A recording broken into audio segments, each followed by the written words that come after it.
133 Durand कापखौ बिटिआरनि क'क्राझार साइ स्टेडियामाव खुंनो थाखाय लाहार फाहार। बिटिआर ओनसोलनि क'क्राझाराव साइ स्टेडियामाव 132 दुरान्ड कापआ थांनाय 2023 मायथाइयाव जादोंमोन। बे 132 दुरान्ड कापआ 2023 मायथाइयाव क'क्राझारनि साइ स्टेडियामाव मोजाङैनो मोजां जानानै थांदोंमोन। बेखौ मोजां मोननानैनो फिन खेबसेबाव बिटिआरआव दुरान्ड काप खुंनो थाखाय क'क्राझार साइ स्टेडियामखौ नायदिंफैदों आरो बे दुरान्ड कापखौ बिटिआरआव थानाय क'क्राझार साइ स्टेडियामाव मोजाङै मोजां खुंफुंना हरनायखौ गासैबो मावख'गिरि, गेलेमु अनसायगिरि, गेलेगिरि आरो बड'लेण्ड ओनसोलनि गासैबो रायजो राजाफोरा मोजाङैनो अनसायदोंमोन। मोजाङैनो खुंना हरनायनि थाखाय गोजोननानै फिन खनसे देग्लायबो 133 दुरान्ड कापखौ जोंनि बिटिआरआव खुंनो थाखाय दिनै आर्मिनि गोजौ अफिसार बिथांमोनहा नायदिंफैदों। लोगोसे गेलेग्रा फोथार आरो माखासे गेलेनायाव नांगौ जानायफोरखौ खौरां लाफैदों। बिटिआरनि सीएम प्रमद बर' आरो गोजौ थाखोनि आर्मी अफिसारजों गाबोन माखासे सावरायलायनाया जागोन। बे सावरायलायनायावनो आसा खालामोदि जोंनि बड'लेण्डआव फिन आरोबाव 133 दुरान्ड कापखौ खुंनायनि खाबुखौ मोनगोन आरो बे दुरान्ड कापखौ जुलाइ आरो आगस्तनि गेजेराव खुंगोनखौ मोनथिनो मोननाय जादों। बे बोसोराव सेमि फाइनालसिम खुंहोनो थाखाय जों नाजागोन। थांनाय बोसोरनि बादि देग्लायबो 133 दुरान्ड कापखौ मोजाङै मोजां खुंनानै हरनो खाबु मोनगोन।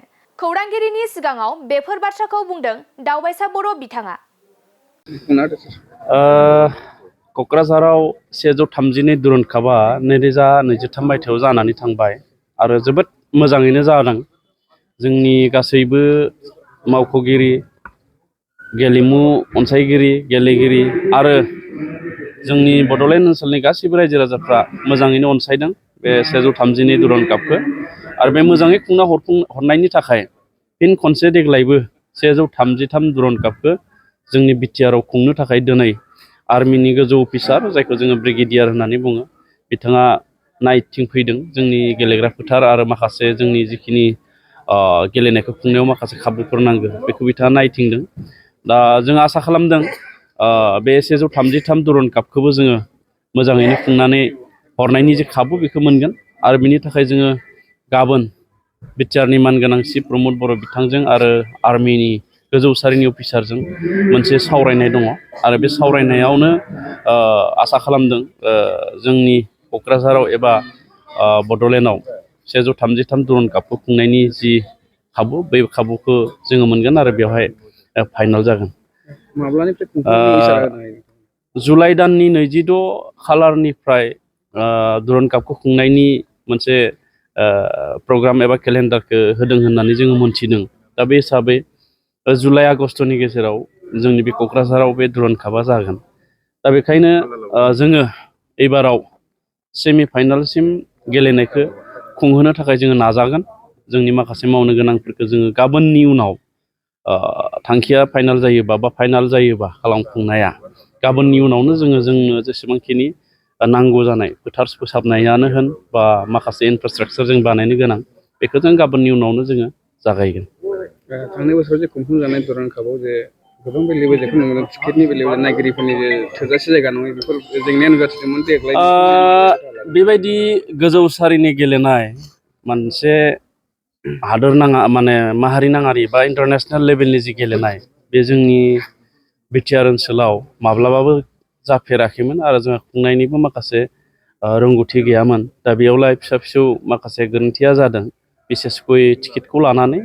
दा खोथाया जाहैबाय मा जोंनि बड'लेण्ड ओनसोलाव बिसेसकय जोलुर एबा फुटबलखौ ओरैबायदि मोजां मोनग्रा रायजोफोर दङ।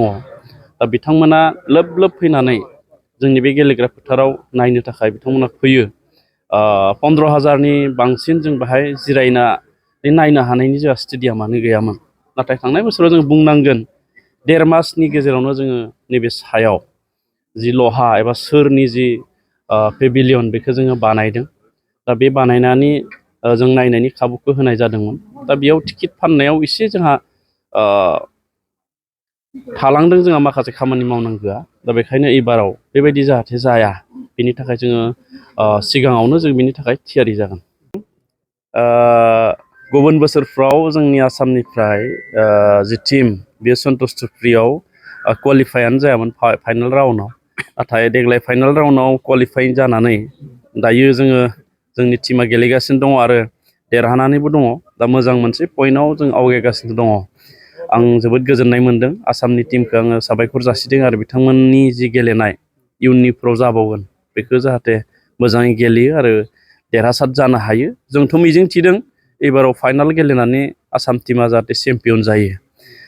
बिनि थाखाय आं साबायखर जासिगोन जोंनि आसामनि फुटबल एस'सियेसननि आफादगिरि आरो MLA नबकुमार दले, लोगोसे जोंनि आसाम फुटबल एस'सियेसननिनो गाहाय नेहाथारि डक्टर सांग्रां ब्रह्म, बिथांमोननि गोख्रों दैदेननाय आरो बिथांमोननि माखासे थांखि लानानै दैदेननाय, बे थांखि लानानै दैदेननायनि थाखाय दिनै आसाम फुटबल एस'सियेसना गोदान मोनसे महर मोनदों आरो आसाम फुटबल एस'सियेसना गोख्रों जानायलाय आसामनि जि फुटबल, बे फुटबला मोनसे गोदान महर मोननानै गेलेनायनि बिथिङाव जौगानायनि फारियाव थांगासिनो दङ।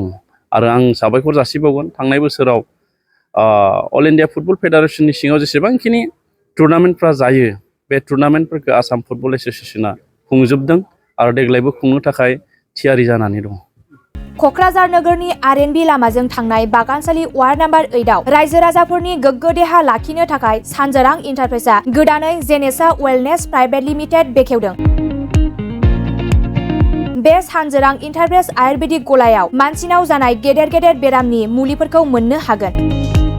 किडनिकआव अन्थाइ जानाय, आथिं आखाइ जरा जरा सानाय, लिभार गाज्रि जालांनाय, मोदोमनि माननाय आरो बेनि अनगायैबो बायदि बायदि गेदेर गेदेर बेरामफोरनि मुलिफोरखौ बे सानजोरां इन्टारप्राइजआव लांफैनो हागोन।